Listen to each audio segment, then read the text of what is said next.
With the U.S. presidential election just around the corner, President Donald Trump and his Democratic rival Joe Biden are making their last-ditch efforts for the 2020 race. Both candidates arrived in Florida Thursday to hold dueling campaign rallies in the toss-up state. Both campaigns are converging on Florida's second-largest city of Tampa Bay in a bid to lock up the battleground state's 29 electoral college votes. Meanwhile, more than 80 million people have already cast their ballots in the country's early voting. Experts have predicted that the turnout will surpass the 138 million who voted in the 2016 presidential election, during which Trump defeated his then Democratic rival Hillary Clinton. Recent opinion polls show Biden has a significant lead over Trump nationally, but a tighter lead in the battleground states that play a decisive role in the final result. Joining us now for this news review is Colin Campbell, Press TV correspondent from Washington, D.C., and Jason Unruhe, political commentator, joining us from Ontario. Gentlemen, I'd like to welcome you both to the program. Good to see you both. Colin, we'll start with you to get the latest. Few days left. Where do we stand? Well, the president and the former vice president, the Democratic candidate, traded barbs towards each other, of course, in the final days leading up into the November 3rd general election. And this is big because they are looking for those final voters, the ones on the fence, those swing voters, the ones who are still undecided, even though there are only a few days left to make their final decision on who they're going to cast their ballot for. And then you had the former vice president really coming out with an attack against the president in how he has responded to coronavirus, saying that he's basically waved the white flag, meaning he's surrendered to coronavirus. And in recent days, remember, there were White House administrators who admitted that they would not really control the virus and that they would try to just keep the economy going despite tamping down the effects of the virus. And right now, it's estimated that about one person dies every 90 seconds from something related or directly related to COVID-19. And this happens every day. We are well over 220,000 deaths in connection with coronavirus.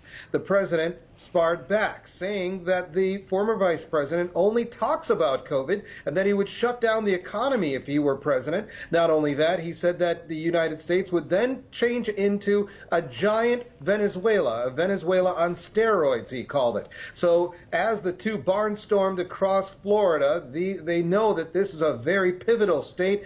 Of course, this was the deciding state in the 2000 election where you had Bush versus Gore, and then in 2008 and 2012, then President Barack Obama just beat out his rivals by razor-thin margins. And then in 2016, the edged out his challenger, Hillary Clinton, by just 1.4% of the vote. So again, this is a very hotly contested state, the state of Florida, but it could mean the win for either side, depending on who wins that state.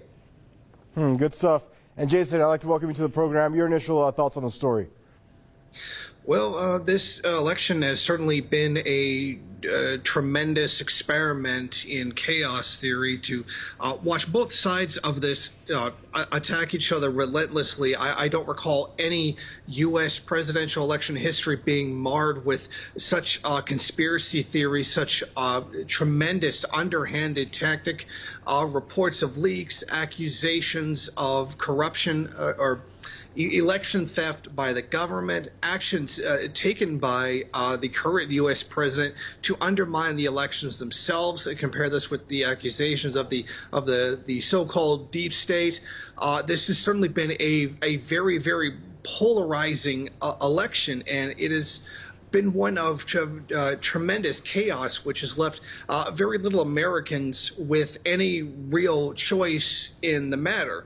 Essentially, they have the same old Democratic imperialist warmongers that they had under Obama, the same complete disregard for the lives of American people, particularly Black Americans, or the current administration of Donald Trump, which does the exact same thing, but without a human face or any attempt to give any platitudes with the situation.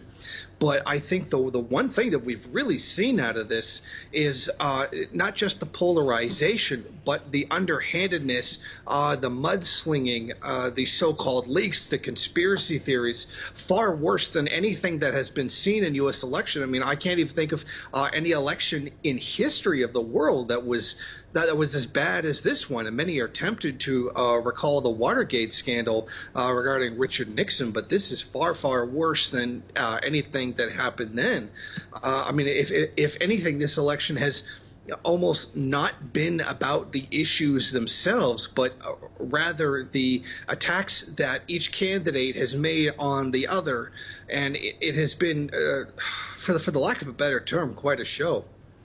Thank you, Jason. And Colin, I mean, when you watch, outlets of the likes of CNN, you feel like Joe Biden pretty much has this thing in the bag. But is that accurate, or is that really not the case? Well, he doesn't have it in the bag. He has been leading, but in some polls, it's been showing that his lead has shrunken over recent days, but he still has a lead. Again, this is highly speculative for those who believe that the former vice president is headed towards a sure win. As you remember, in 2016, a lot of people believed that Hillary Clinton would win, and look what happened. So I think there's some cautious optimism coming from Democrats right now, but it is being said in mainstream media in the U.S. that the former vice president has been leading, and if all of the calculations are correct, when we look at the various polls coming from various states, then he could be the victor on Tuesday night. But because of what happened in 2016, a lot of people are pulling back on whether or not they will aver that the former Vice President Joe Biden could win on Tuesday.